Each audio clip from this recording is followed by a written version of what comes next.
Hi students, आप सभी का स्वागत है हमारे YouTube channel chemical science class पर। आप सब कैसे हैं? मुझे आशा है कि आप सब अच्छे होंगे और अपनी पढ़ाई लिखाई अच्छे ढंग से कर रहे होंगे। हमने एक प्रीवियस वीडियो आपके लिए प्रोवाइड कराई थी जिसमें हमने बेसिक केमिस्ट्री का जिक्र किया था। जैसा कि आप हमारे ब्लैक बोर्ड पर से लिखा देख रहे हैं, बेसिक केमिस्ट्री। तो बेसिक केमिस्ट्री में हमने कुछ बातें बताई थी। यदि आपने हमारी पिछली वीडियो नहीं देखी है तो उसको पिछली वीडियो को पहले देख लीजिएगा, उसके बाद इस सेकंड वीडियो को देखिएगा। इस सेकंड वीडियो में हम इलेक्ट्रॉनिक विन्यास और कुछ आगे की चीजें बताने वाले हैं। देखिए, प्रश्न उठता है कि ये वीडियो को कौन कौन स्टूडेंट्स देख सकते हैं। तो इस वीडियो को जो बच्चा 9th क्लास में है, 10th क्लास में है, 11th, 12th, इवन BSc में है, वो भी देख सकता है, क्योंकि ये बेस पढ़ाया जा रहा है। बेस सबको आना चाहिए, इसके अनुसार ही आगे की पढ़ाई जारी रखते हैं। कंपटीशन वाला भी इसको देख सकता है। प्रीवियस वीडियो में तो प्रेडिक्ट टेबल याद करने की ट्रिक बताई गई थी, ठीक है। तो आज हम स्टार्ट कर रहे हैं बिना देरी किए आपका इलेक्ट्रॉनिक विन्यास। इसको हम पढ़ने वाले हैं उपकोषों में और कोषों में। उपकोषों को इंग्लिश में कहते हैं सबसेल और कोषों को कहते हैं सेल, ठीक। तो इलेक्ट्रॉनिक विन्यास का करने का एक सिद्धांत है, जिसको हम कहते हैं आपबाउ सिद्धांत। आपबाउ जो आप समझ रहे हो किसी वैज्ञानिक का नाम है, इसके नाम पर ही सिद्धांत पड़ गया है, तो आपबाउ वैज्ञानिक का नाम नहीं है। आपबाउ एक जर्मन भाषा का शब्द है, जर्मन भाषा का शब्द है, जर्मन भाषा का शब्द है, जिसका अर्थ होता है रचना करना, रचना करना या भरना। तो हम किस चीज को भरेंगे? हम भरेंगे इलेक्ट्रॉन्स को। हम इलेक्ट्रॉन्स को भरते हैं, इलेक्ट्रॉन्स को भरते हैं। किसमें भरते हैं? किसी भी उपकोष के कक्षकों में इलेक्ट्रॉनों को हम भरते हैं। तो हम देखते हैं बिना देरी किए। आपबाउ सिद्धांत के अकॉर्डिंग एक ग्राफ दिया गया था, जिस ग्राफ को हम यहाँ पर बना रहे हैं। ध्यान से आप देखिएगा और आप भी मेरे साथ साथ बनाइएगा। देखिए, 1s, 2s, 3s, 4s, 5s, 6s और 7s, ये हम लिखने वाले हैं। इसी तरीके से एक छोड़ देंगे, एक छोड़कर बनाएंगे 2p, 3p, 4p, 5p, 6p, 7p। इसी तरीके से हम एक छोड़ देंगे और d को लिखेंगे 3d, 4d, 5d, 6d। इसी तरीके से एक को छोड़ के हम 4f से स्टार्ट करेंगे, 4f और 5f। अब देखिए, डायगोनली लाइन खींच देंगे हम, ये 1s से, इसके बाद 2s, इसके बाद 2p से 3s। इस तरीके से डायगोनली लाइन खींचे आप सभी। इसे ग्राफिकल रिप्रेजेंटेशन बनाने के बाद आपका कोई भी इलेक्ट्रॉनिक विन्यास गलत नहीं होगा। देखिए ध्यान से, आपको मैंने इस प्रीवियस वीडियो में कक्षक के बारे में, सेल के बारे में और सब सेल के बारे में बता रखा है, फिर भी आप सुन लीजिए। कक्षक क्या होता है? ऐसा 3D क्षेत्र जहां पर इलेक्ट्रॉन के पाए जाने की संभावना सर्वाधिक होती है, उसको कहते हैं कक्षक। कक्षक आपस में परस्पर मिलते हैं तो सब सेल का निर्माण होता है, यानी उपकोष का निर्माण होता है। कक्षक हमारे 4 प्रकार के होते हैं। कक्षक हमारे 4 प्रकार के होते हैं। इंग्लिश में कक्षक को ऑर्बिटल कहते हैं, ऑर्बिटल। तो ऑर्बिटल हमारे 4 प्रकार के होते हैं, s, p, d, f। s कक्षक में 2 इलेक्ट्रॉन बढ़े जा सकते हैं, अधिकतम 2 इलेक्ट्रॉन। p कक्षक में अधिकतम, दिखाई दे रहा, p कक्षक में अधिकतम 6 इलेक्ट्रॉन भरे जा सकते हैं, d कक्षक में अधिकतम 10 और f में अधिकतम 14 इलेक्ट्रॉन भरे जा सकते हैं। 14 इलेक्ट्रॉन भरे जा सकते हैं। इसी तरीके से सब सेल भी हमारे 4 प्रकार के होते हैं, sp-df, sp-df। तो आपसे कोई कह सकता है कि sp-df में इलेक्ट्रॉनिक विन्यास करके दिखाइए, तो इस विधि को यूज करेंगे। sp-df में कहेगा, उपकोषों में कहेगा, तो इस विधि को यूज करेंगे। मैंने बता दिया कि कक्षक 4 प्रकार के हैं। s कक्षक में 2 इलेक्ट्रॉन अधिकतम रह जा सकते हैं, पी कक्षक में अधिकतम 6 इलेक्ट्रॉन भरे जा सकते हैं, डी कक्षक में अधिकतम 10 इलेक्ट्रॉन भरे जा सकते हैं और एफ कक्षक में अधिकतम 14 इलेक्ट्रॉन भरे जा सकते हैं। क्योंकि एस कक्षक एक होता है इस तरीके से, पी कक्षक इस तरीके से 3 होते हैं, ठीक है। एक कक्षक में अधिकतम 2 इलेक्ट्रॉन भरे जा सकते हैं, इसलिए यहां पर टोटल 6 इलेक्ट्रॉन भरे जा सकते हैं। डी कक्षक 5 प्रकार का होता है, 1 2 3 4 5, तो एक में 2 इलेक्ट्रॉन भरे जा रहे थे तो 5 में 10 भर जाएंगे। इस तरीके से एफ 7 कक्षक होते हैं, तो एफ में 14 इलेक्ट्रॉन भरे जा सकते हैं। यह है तरीका। अब देखिए ध्यान से, अब आप ध्यान से देखिएगा, देखिए जो बनेस है, बनेस की ऊर्जा जो होती है सबसे कम होती है। बनेस जो सबसे कम ऊर्जा का उपकोष है, सबसे कम ऊर्जा बनेस की है, सबसे कम ऊर्जा वाला उपकोष है बनेस, और सबसे अधिकतम ऊर्जा वाला उपकोष है सेलिन। सबसे अधिक ऊर्जा वाला उपकोष है सेलिन, ठीक है। तो कम ऊर्जा से अधिक ऊर्जा की तरफ इलेक्ट्रॉन को भरेंगे हम, जो कुछ आसानी से आप भर सकते हैं। देखिए ध्यान से, इसका एग्जांपल लेंगे तो सबसे पहले एस में 2 इलेक्ट्रॉन भरे जा सकते हैं, तो सबसे पहले हम एस में ही इलेक्ट्रॉन को भरते हैं। जब एस में 2 इलेक्ट्रॉन भर जाएंगे तो हम आगे जाएंगे अगले इस तरीके से जाएंगे आप, और 2s में इलेक्ट्रॉन भर जाएंगे। जब 2s भर जाएगा 2 इलेक्ट्रॉन भर जाएंगे, उसके बाद हम जाएंगे 2p में 2p में जब इलेक्ट्रॉन भर जाएगा तो पहुंचेंगे 3s में भर जाएगा। इसी तरीके से आप 3p 4s, इसी तरीके से आप आगे 3d 4p 5s और आगे 4d 5p 6s 4f 5d 6p 7s के बाद 5f 6d और 7p। इस तरीके से आप इलेक्ट्रॉन, देखिए ये 7 कोष भी यहां नजर आ रहे हैं, 1 2 3 4 5 6 7 कोष भी यहां नजर आ रहे हैं। अगर आप ऐसे देखें इनको तो पहला कोष, दूसरा कोष, तीसरा कोष, चौथा कोष, पांचवा कोष, छठा कोष, सातवां कोष। 7 कोष होते हैं, KLMNOP 7 कोष होते हैं। तो कोषों में भी हम इलेक्ट्रॉन विन्यास करेंगे। ध्यान से देखिएगा, देखिए हम इसको अब प्रयोग में लाके देखते हैं, इसके एग्जाम्पल करके हम देखेंगे, इसको एग्जाम्पल करके हम देखेंगे। ध्यान से देखिए, तो सबसे पहला एलिमेंट है हाइड्रोजन सबसे पहला एलिमेंट है हाइड्रोजन का संकेत होता है H और इसका परमाणु क्रमांक होता है 1। हाइड्रोजन का संकेत होता है H, परमाणु क्रमांक होता है 1। देखिए आगे इसको प्रयोग में लाने से पहले यदि आप हमारे चैनल पर नए हैं तो हमारे चैनल को सब्सक्राइब करें, वीडियो को लाइक नहीं किया तो वीडियो को लाइक करें और अपने मित्रों में अधिक से अधिक शेयर करें, जिससे कि वो भी लाभ उठा सके इस वीडियो का। ठीक, देखिए ध्यान से, H1 ये जो बंद दिख रहा है ये परमाणु क्रमांक Z है, और Z जितना होगा, जितना परमाणु क्रमांक होगा उतने ही होते हैं इलेक्ट्रॉन्स। तो हम इलेक्ट्रॉन विन्यास कर रहे हैं, अर्थात इलेक्ट्रॉनों को भरेंगे उपकोषों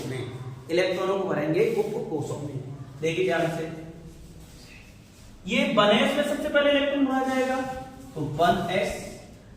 अब यहां एक इलेक्ट्रॉन है तो ये इलेक्ट्रॉन यहां शो कर देंगे,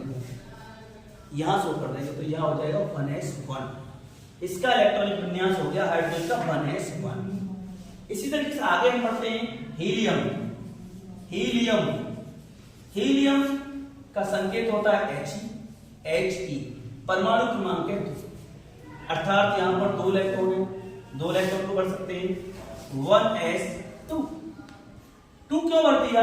क्योंकि यहां 2 इलेक्ट्रॉन है और मैंने पहले ही बताया कि s में अधिकतम 2 इलेक्ट्रॉन भरे जा सकते हैं, तो यहां हमने 2 इलेक्ट्रॉन भर दिए। अब देखिए इसके बाद आता है लिथियम। लिथियम लिथियम का संकेत होता है Li, परमाणु क्रमांक है 3।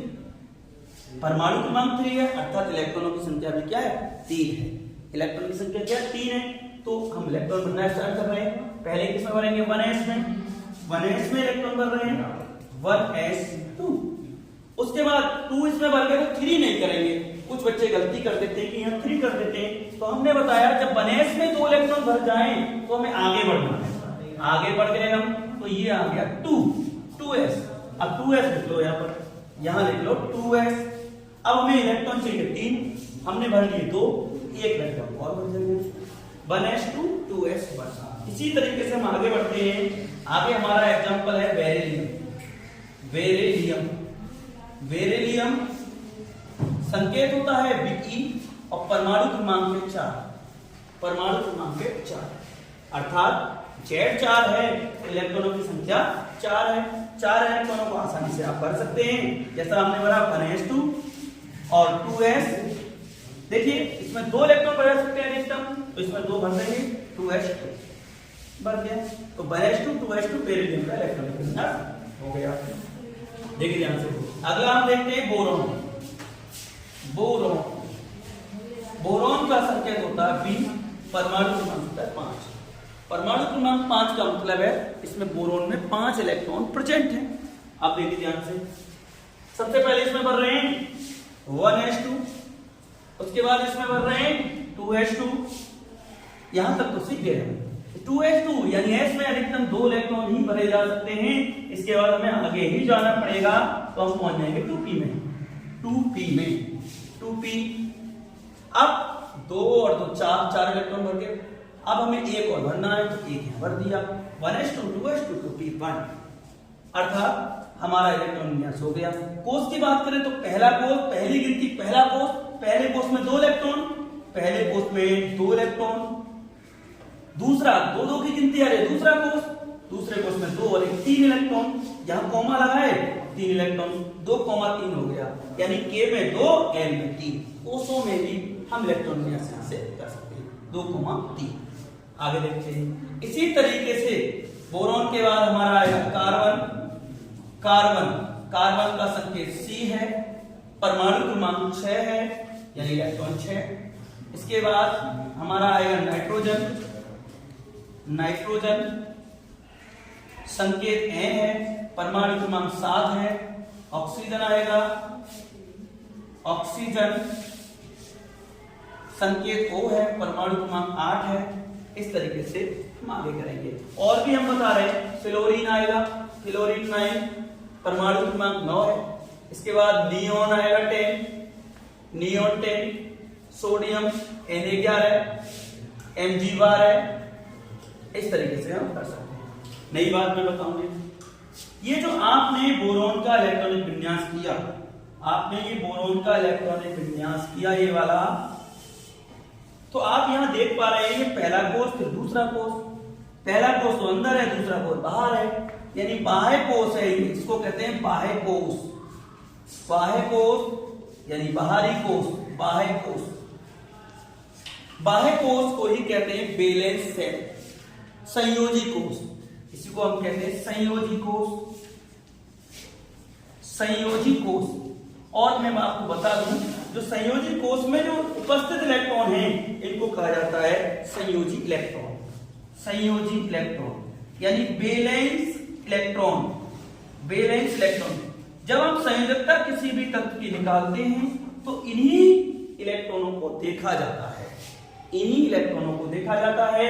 इनके अकॉर्डिंग हम अपडेट रूल को अप्लाई करते हैं, यानी अष्टक नियम को। संयोजकता का इलेक्ट्रॉनिक सिद्धांत अष्टक नियम को हम कहते हैं। इसको भी पढ़ेंगे हम इसके बाद, ठीक है। देखिए, तो इस तरीके से हम बता सकते हैं कि बोरॉन के वैलेंस शेल में कितने इलेक्ट्रॉन हैं, तो 2 और 1 3। बाह्य कोष के ही देखने होते हैं, यानी संयोजी इलेक्ट्रॉनों की संख्या 3 है। इसी से हम संयोजकता का डिफाइन करते हैं, इसी से हमें पता पड़ता है कितने बॉन्ड बनाएगा एलिमेंट, ठीक है। आगे हम बढ़ते हैं, इनको आप सेव कीजिएगा। इनसे आगे बढ़ रहे हैं, मैग्नीशियम से आगे बढ़ेंगे।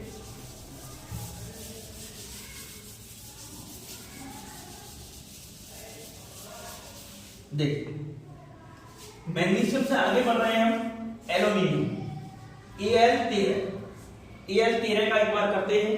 देखिए सबसे पहले इलेक्ट्रॉन 1s में जाएंगे, यानी 1s2, उसके बाद इलेक्ट्रॉन जाएंगे 2s में, कॉमा लगा दो, दूसरी गिनती स्टार्ट हो रही है 2s2, उसके बाद जाएंगे 2p में, दूसरी गिनती 2 है, ये भी 2 है तो कॉमा लगाने की आवश्यकता नहीं है, कॉमा लगा दिया तो आपका आंसर गलत हो जाएगा। तो 2p6, क्योंकि अधिकतम 6 इलेक्ट्रॉन बजा सकते हैं, मैंने आपको यहाँ बता दिया 6 इलेक्ट्रॉन बजा सकते हैं, तो हमने 6 इलेक्ट्रॉन भर दिए, 1s2 2s2 2p6, यानी कुल मिलाकर 10 इलेक्ट्रॉन भर गए। अब हम इलेक्ट्रॉन भरेंगे आगे 2p के बाद आ जाएंगे 3s में, 3s। अब 3s आपको पता है 2 के बाद 3 गिनती आ गई तो कॉमा यूज होगा, क्या होगा, कॉमा यूज होगा, कॉमा यूज होगा तो यहां लिख देंगे 3s2, यानी हमने यहां लिख दिया 3s2, ठीक है। 2 2 4 6 10 तो 12, अभी एक इलेक्ट्रॉन की कमी है, तो हम 3s के बाद फिर पहुंचेंगे 3p में, 3p। अब 3p में एक इलेक्ट्रॉन की कमी है तो एक इलेक्ट्रॉन भरा जाएगा यहाँ पर। तो ये अगर हमारा हो गया कोषों में, यानी पहले कोष में 2 इलेक्ट्रॉन, कोषों में करें तो कोषों में इलेक्ट्रॉन विन्यास करके देख रहे हैं इसका, कोषों में इलेक्ट्रॉनिक विन्यास, पहले कोष में 2 इलेक्ट्रॉन, दूसरे कोष को देखो आप, दूसरे कोष में है आपके 2 और 6 8 इलेक्ट्रॉन, तीसरे कोष में देखो आप 2 और 1 3 इलेक्ट्रॉन, और हम कर सकते हैं यहाँ पर कॉमा 2,8,3, 2,8,3, इस तरीके से हम यूज कर सकते हैं। बाह्यतम कोष में एल्युमिनियम के में कोई आपसे इलेक्ट्रॉन पूछे तो 3 है, संयोजी कोष में पूछे तो 3 है, संयोजी इलेक्ट्रॉनों की संख्या पूछे तो 3 है। ठीक, यही डिसाइड करते हैं कि एलिमेंट कितनी संयुक्ता शो करेगा, इसकी चर्चा हम अभी करेंगे, ठीक है। इसके बाद देखिए इसी की तरह आप आसानी से हल कर सकते हैं सिलिकॉन 14 को, फास्फोरस 15 को, सल्फर 16 को, क्लोरीन 17 को, आर्गन 18 को, के 19, और आप कर सकते हैं Ca20। इसके बाद हम आगे चलते हैं, इसी विधि से 4s तक आप पहुंच जाएंगे, इसके बाद 3d भी पहुंचेंगे।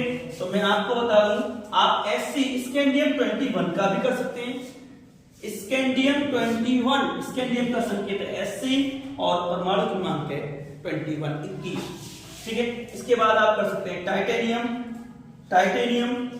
22, वेनेडियम 23, और इसके बाद आता है क्रोमियम 24। क्रोमियम का आप कर सकते हैं, क्रोमियम है आपका 24, क्रोमियम 24, ठीक है, क्रोमियम 24। देखिए ध्यान से, यही मैंने स्टार लगा रहा हूं मैं, ये बहुत इंपॉर्टेंट है। क्रोमियम 24 एक आफबाऊ सिद्धांत का अपवाद है, जिसमें कि आफबाऊ रूल के अकॉर्डिंग यदि आप इलेक्ट्रॉन विन्यास करते हैं तो गलत माना जाता है। तो मैं करता हूं, पहले देखिए ध्यान से, इसको सबको रब कर रहा हूं।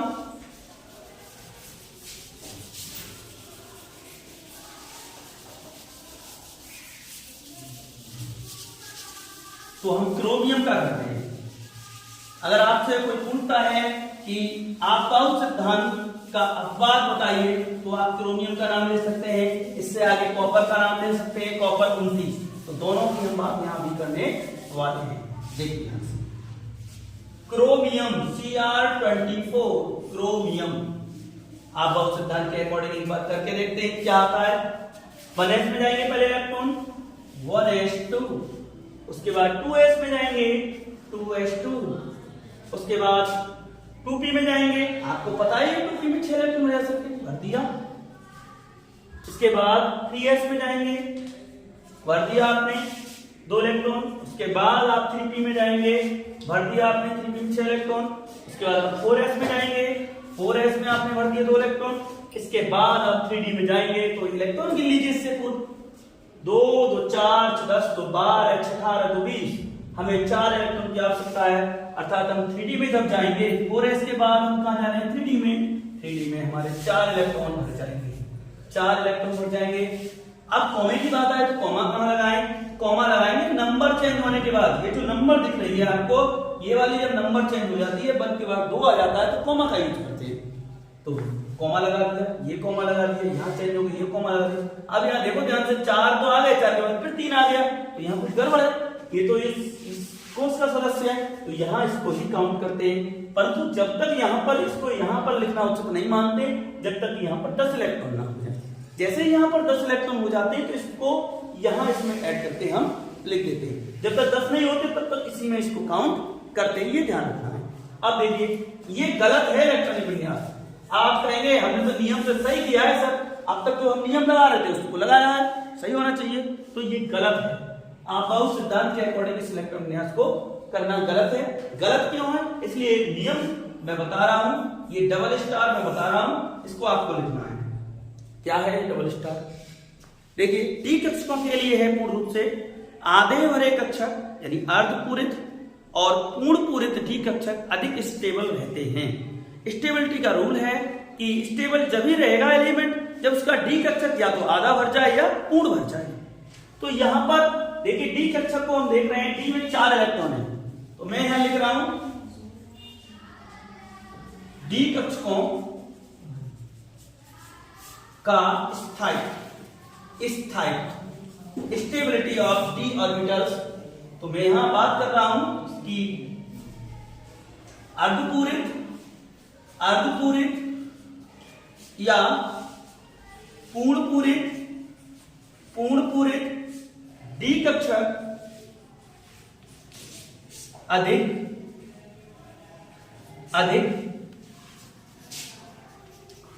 स्थायी रखते हैं। इस बेस पर मैं बना रहा हूं डी कक्षक को। देखिए D5 की आकृति बना रहा हूं, D10 की बना रहा हूं, आप देखिए ध्यान से। डी में मैंने बताया स्टार्टिंग में, डी में ऑर्बिटल्स होते हैं 5, 1 2 3 4 5, ठीक है, और यहां भी 5 बना लेते हैं। ठीक, देखिए ये D5 है तो 1 इलेक्ट्रॉन, दूसरा इलेक्ट्रॉन, तीसरा इलेक्ट्रॉन, चौथा इलेक्ट्रॉन, 5वां इलेक्ट्रॉन, ये हो गया अर्धपूरित कक्षक। इसको हम कहते हैं अर्धपूरित कक्षक, यानी आधा भरा कक्षक है। अर्धपूरित कक्षक, आधा भरा कक्षक, अर्धपूरित कक्षक कहा जाता है इसको। देखिए ये जो बात है अर्धपूरित पूर्ण पूरित, इसको आप जो है 11वीं क्लास में पढ़ते हैं। और ये जो इलेक्ट्रॉन का भरने का तरीका है ये हुंड के रूल के अकॉर्डिंग है।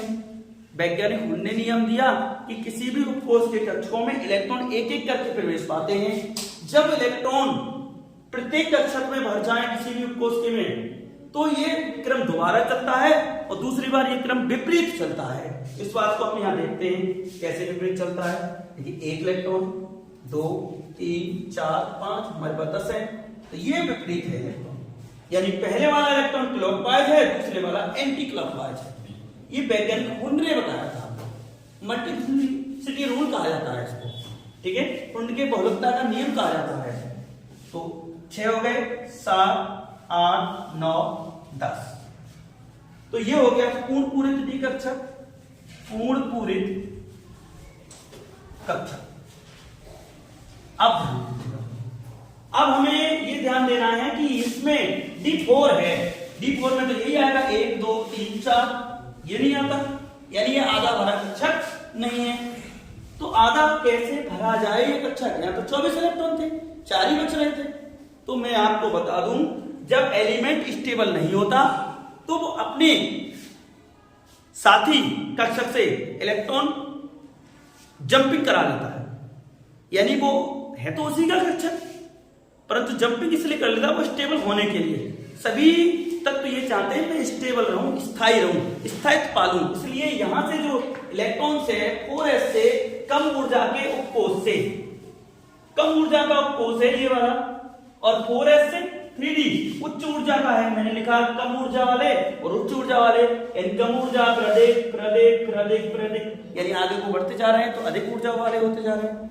कम ऊर्जा वाले उपकोष से, यानी ये जो 4s वाला जो दिखाई दे रहा है इसकी ऊर्जा कम है, न्यूनतम है, कंपेयर 3d से।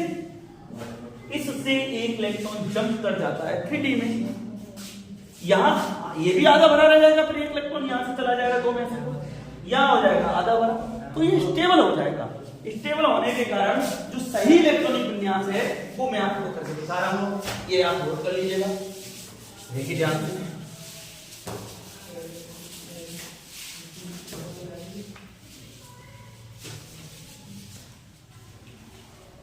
देखिए 1s2 2s2 2p6 3s2 3p6, इसके बाद 4s1 और 3d5। ये सही है इलेक्ट्रॉनिक विन्यास, ये सही है क्योंकि मैंने आपको नियम बता दिया अर्धपूरित और पूर्णपूरित कक्षकों का। ये मेन बात है, ये अधिकतर लोग गलत करते हैं।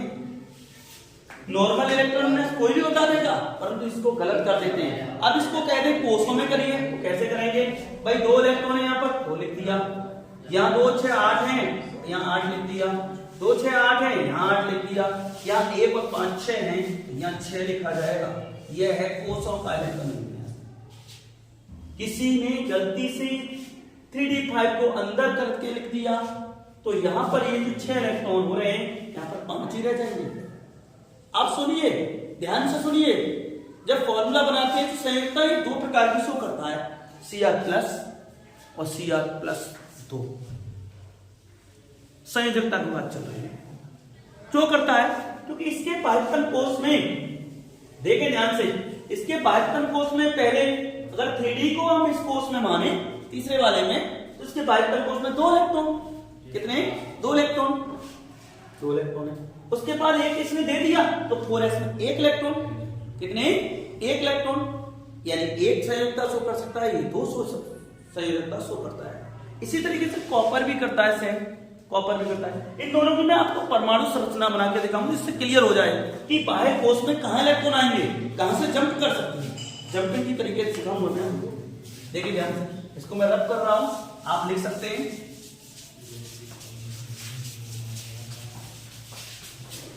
देखिए अब मैं कॉपर की बात करता हूं। कॉपर 29 की मैं बात करता हूं। कॉपर 29, ये भी आपबाउंड सिद्धांत का अपवाद है। देखिए same 1s2 2s2 2p6 3s2 3p6 4s2 3d। अब देखिए 2 2 4 6 10 तो 12 18 20, यहां 29 है तो आप 9 लिख सकते हैं। आप बाउ सिद्धांत के अकॉर्डिंग, ये जो ग्राफ बना है इसके अकॉर्डिंग भाई आप तो सही मानेंगे, आपने सीख लिया, क्योंकि अधिकतर जगह सही होंगे इनको आप अपवादों को छोड़कर। तो ये क्या है? गलत। ये है गलत, तो सही हम कर रहे हैं, हमने बता दिया। डी कक्षकों का स्तर, डी कक्षकों के अकॉर्डिंग हम सही कर सकते हैं इसको बड़ी आसानी से। देखिए ध्यान से, 1s2 2s2 2p6 3s2 3p6 4s से 1 इलेक्ट्रॉन जंप करके 3d पहुंच जाएगा और 3d हो जाएगा पूर्ण भारित, पूर्ण पूरित, फुल फील्ड ऑर्बिटल बन जाएगा। 4s1 और 3d 10, और 3d 10 होते ही ये कहां लिखा जाएगा? यहां।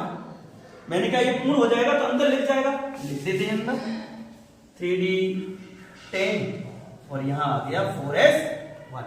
अब इसका कर लो कोषों में, 2 2 6 8 कॉमा 2 6 8 कॉमा, सॉरी 2 6 8 और 10, ये भी जोड़ दो 18 हो गया। ये आ जाएगा 1। इसका हो गया कोषों में। देखो कितना अंतर है, किस तरीके से हम डिसाइड कर रहे हैं। यहां पर और यहां पर अंतर आ गया। यहां भीतर वाले कोष में 18 इलेक्ट्रॉन, यहां पर 8 इलेक्ट्रॉन, और ये 5 इलेक्ट्रॉन जो थे इसमें ऐड हो गए बाह्यतम वाले में। परंतु रियलिटी में कुछ अलग है। रियलिटी बात करते हैं, रियलिटी में पहुंचते हैं। देखिए मैं इसको अब रफ कर रहा हूं, इस सब को मैं रफ कर रहा हूं। अब हम बात करते हैं आगे, रियलिटी बात करते हैं कि परमाणु की संरचना कैसे बनाते हैं।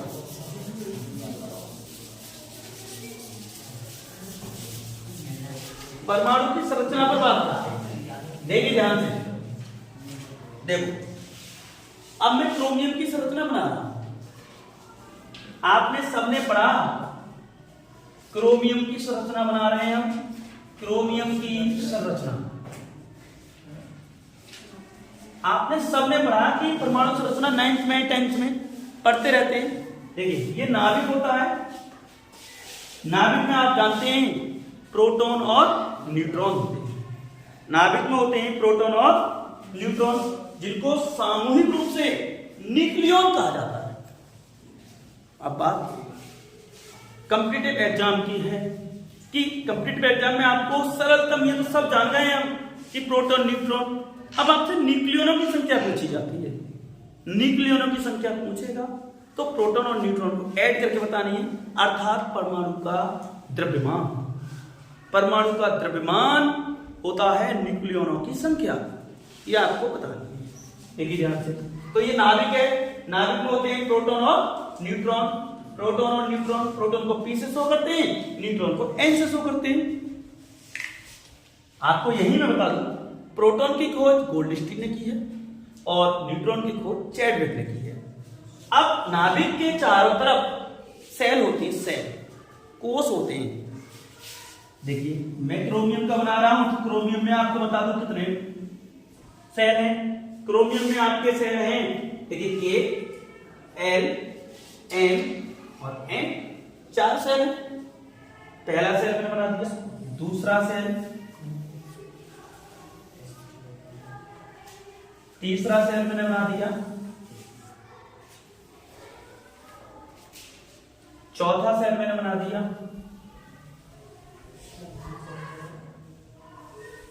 चार सेल हमने यहां डिजाइन कर दिया। अब इलेक्ट्रॉन कैसे रहते हैं इन सेलों में? पहली सेल में 2 इलेक्ट्रॉन हैं, हम यहां देख रहे हैं पहली सेल में 2 इलेक्ट्रॉन हैं। पहली सेल में हम बना दे रहे हैं 2 इलेक्ट्रॉन, पहला इलेक्ट्रॉन और दूसरा इलेक्ट्रॉन।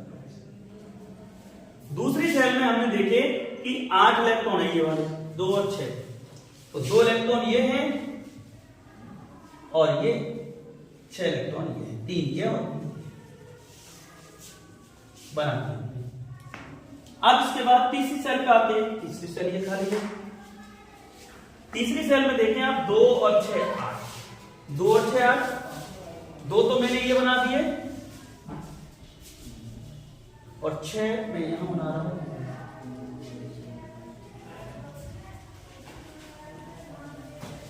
देखो 6 बना दिए। अब देखिए ध्यान से, ये 3 नंबर, ये 3 नंबर, 3 नंबर यहां भी है, इसको कैसे छोड़ सकते हैं? ये 4 नंबर में तो बढ़ जाएंगे इलेक्ट्रॉन, एक्चुअली रहेंगे कहां?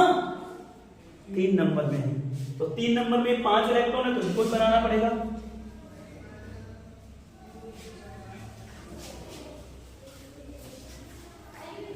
इसको भी बनाना पड़ेगा। 5 इलेक्ट्रॉन है, ये 5 इलेक्ट्रॉन हमने भर दिए, 5 इलेक्ट्रॉन डी। अब 4s में 1 इलेक्ट्रॉन है, अब हमने 4s में 1 इलेक्ट्रॉन। अब देखो उचित तो यही है, ये सर्वत्र सत्य है जो हम कह रहे थे कि लिखते तो ऐसे ही किताबों में लिखा हुआ है तो हमको बताना पड़ा, परंतु एक्सपेरिमेंटली अगर देखा जाए तो इलेक्ट्रॉनों की संरचना ये है। ये आपका नाभिक, नाभिक के चारों तरफ कोष रहते हैं, कोषों में होते हैं उपकोष और उपकोषों में होते हैं कक्षा, कक्षकों में भरे जाते हैं इलेक्ट्रॉन। ठीक, तो बाह्य कोष में कितना? 1 इलेक्ट्रॉन। ये 1 इलेक्ट्रॉन त्याग सकता है तो बन जाएगा Cr+। इसने जो त्यागा था डी को वो निकाला जा सकता है तो क्या कह देंगे? Cr2+, Cr2+। ठीक, इसी तरीके से अगर मैं बात करूं, ये तो क्रोमियम का हो गया, इसी में मैं कॉपर को डिजाइन करता हूं, कॉपर 29 को, कॉपर 29 को करता हूं इसी में डिजाइन, कॉपर 29, कॉपर 29, Cu29 को करता हूं। आप देखिए ध्यान से भाई,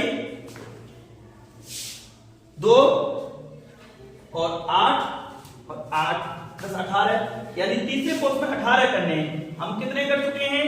हम कर चुके हैं तीसरे कोष में 8 और 5 13, 3 और 1 2 3, 3 हमने और पढ़ती है।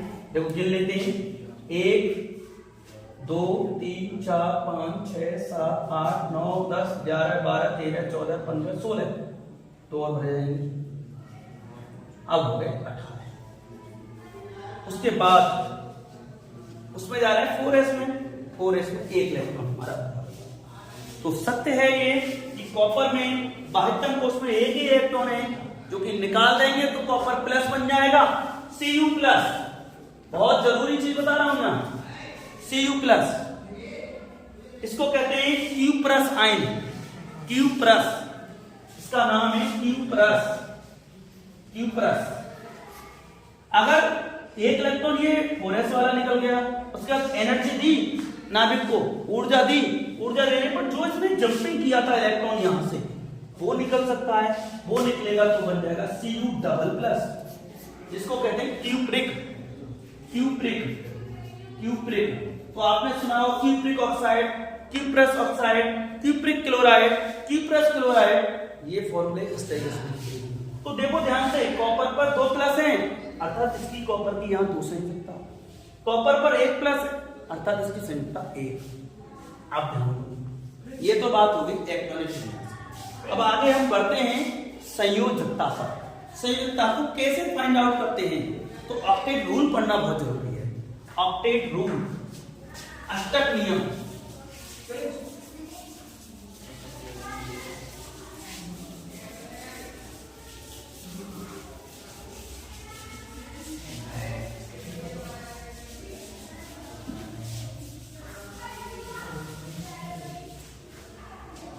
ऑक्टेट रूल, एक ऑक्टेट रूल, ऑक्टेट रूल को कहते हैं अष्टक नियम। अष्टक नियम कुछ भी नहीं है, अष्टक नियम ध्यान से सुने तो अष्टक नियम कुछ भी नहीं है। अष्टक का मतलब है 8, बाह्यतम कोष में 8 इलेक्ट्रॉन करना। कहीं कहीं इसके भी अपवाद मिलते हैं, जैसे हीलियम है, बाह्यतम कोष में 2 ही इलेक्ट्रॉन है, तो हीलियम अक्रिय तत्व है। तो हम अक्रिय तत्वों को भी यहां ध्यान में रखें कि अक्रिय तत्व कौन कौन से हैं। अक्रिय तत्व नोबल गैसेस, इनर्ट गैसेस, इनको कहा जाता है।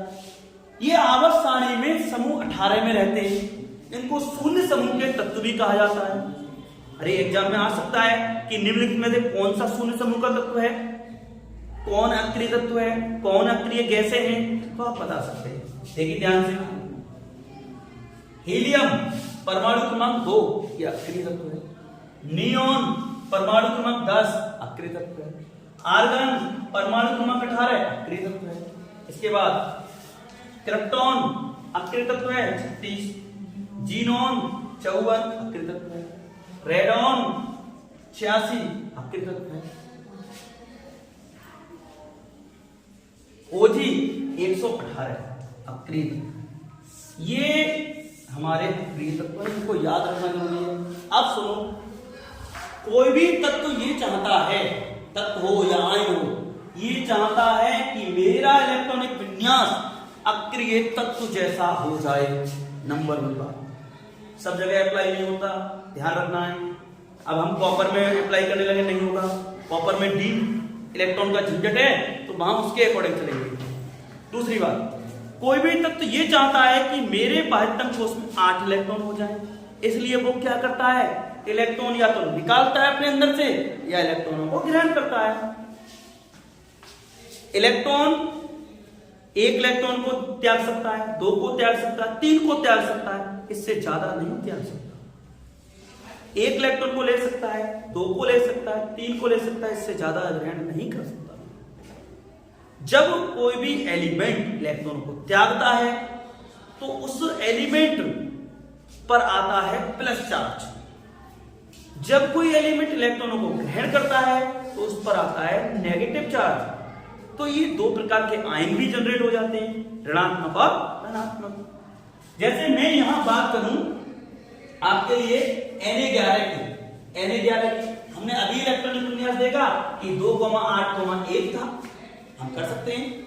अब इसके बाह्यतम कोष में 1 इलेक्ट्रॉन है, 7 तो कोई देगा नहीं, तो इसलिए 1 इलेक्ट्रॉन त्याग देगा, त्याग देगा इस तरीके से। Na11 त्याग देगा 1 इलेक्ट्रॉन को, तो 1 इलेक्ट्रॉन निकल गया इससे, तो इस पर आएगा प्लस चार्ज Na+। अब प्लस का मतलब है कि इसकी संयोजकता क्या है, 1। जितने इलेक्ट्रॉन त्यागता है या जितने इलेक्ट्रॉन ग्रहण करता है वह उस तत्व की संयोजकता कहलाती है। संयोजकता फॉर्मूले बनाने में महत्वपूर्ण रोल अदा करती है। फॉर्मूले बन गए तो रासायनिक समीकरण संतुलित हो जाएगी, इसमें कुछ है ही नहीं। तो सोडियम की संयोजकता यहां से हो गई 1। कोई ज्यादा डिटेल में जाए कि कैसी है 1, तो प्लस की 1, नहीं तो प्लस माइनस का संयोजकता 1 है। अब मैं बात करूं क्लोरीन Cl17। Cl17 का 2,8,7 ऐसे लिख सकते हैं, ऐसे लिख सकते हैं। तो आप देख सकते हैं कि इसको तो 1 इलेक्ट्रॉन की आवश्यकता है। और दूसरा दिखाऊं, Na11 के नजदीकी कौन? नियोन में 10 है, नियोन में 10 है, 1 इलेक्ट्रॉन तैयार करेगा, नियोन जैसा हो जाएगा। ऐसे ही क्लोरीन का नजदीकी कौन? आर्गन, 1 इलेक्ट्रॉन ले लेगा। हमें ये सब करने की झंझट ही नहीं। परमाणु क्रमांक देखो, तो देखो संयुक्ता बता दो कितनी हो जाएगी क्लोरीन की। क्लोरीन 1 इलेक्ट्रॉन ग्रहण करेगा, 1 इलेक्ट्रॉन प्लस, तो Cl नेगेटिव ऋणात्मक आयन बन गया। अतः इसकी संयुक्ता क्या हो गई? 1। किसकी हो गई? कोई जोड़ करके पूछता है तो माइनस की। ठीक है, तो ये ऋणात्मक आयन बन गया, ये धनात्मक आयन बन गया। जब भी यौगिक बनता है तो बराबर बराबर मात्रा में धनात्मक और ऋणात्मक आयन प्रेजेंट होते हैं, नहीं तो यौगिक का निर्माण नहीं होगा, यौगिक का निर्माण नहीं होगा। जैसे हमसे कोई रैंडमली पूछ ले कि बताइए जरा ऑक्सीजन की संयोजकता क्या है, तो ऑक्सीजन का परमाणु क्रमांक हमको पता है 8 होता है, और 8 यहाँ किसके नजदीक है? नियोन के नजदीक है। नियोन का तो 10 है। कितने इलेक्ट्रॉन ग्रहण कर सकता है? 2 इलेक्ट्रॉन। 2 करेगा तो 2 नेगेटिव हो जाएंगे इसके ऊपर, ऐसे कैसे? 2 नेगेटिव अर्थात 2 संयोजकता। किसकी 2 संयोजकता? माइनस की 2 संयोजकता। ये आसानी से आप निकाल सकते हैं, कोई भी हो सकता है। जैसे एल्यूमिनियम है, परमाणु क्रमांक 13, इसकी संयुक्त कोई पूछने लग जाए तो यहीं से देख निकाल लेंगे, 3 निकलेंगे इसमें, इसको 10 हो जाएगा, नियोन पे कर लेगा तो क्या हो गए 3 निकलेंगे, तो प्लस की 3, यानी EL पर कैसे आएंगे? Plus plus plus 3। अगर यही हम बात करें सल्फर की, S की, परमाणु क्रमांक 16 होता है। 16 कैसे हो जाएगा? इसके पास में आ रहा है 18 के पास में, कब कर लेगा 18? जब 2 ग्रहण कर ले, ग्रहण करेगा तो माइनस, 2 ग्रहण करेगा 2 माइनस, 1 ग्रहण करेगा तो 1 माइनस, क्या होगी संयुक्ता? 2 हो गई। किसकी 2 हो गई? माइनस की 2। ये हमें इतनी बात है। तो ऑक्टेट रूल को समझते हैं। तत्व तो ये चाहता है कि मेरे 72 कोष में अक्रिय तत्व जैसा इलेक्ट्रॉनिक विन्यास हो जाए, इसलिए वो इलेक्ट्रॉनों का त्याग करता है या ग्रहण करता है, इलेक्ट्रॉनों का त्याग करता है या ग्रहण करता है, इसलिए वो इलेक्ट्रॉनों को अपने बाह्य सेल से निकालता है या बाह्य सेल में डालता है, और इससे बन जाते आयन, ऋणात्मक और धनात्मक आयन, ऋणात्मक और धनात्मक आयन। ठीक है, इससे आगे हमारा टॉपिक आता है केमिकल फॉर्मूला का निर्माण, formation of chemical formula. Formation of chemical formula हम नेक्स्ट वीडियो में सीखेंगे। तब तक के लिए वीडियो देखते रहिए, मस्त रहिए। यदि आपने हमारे चैनल को सब्सक्राइब नहीं किया है तो हमारे चैनल को सब्सक्राइब करें, वीडियो को अधिक से अधिक शेयर करें और हमें बताएं कमेंट बॉक्स में हमारी वीडियो आपको कैसी लगी। वीडियो देखने के लिए तहे दिल से धन्यवाद।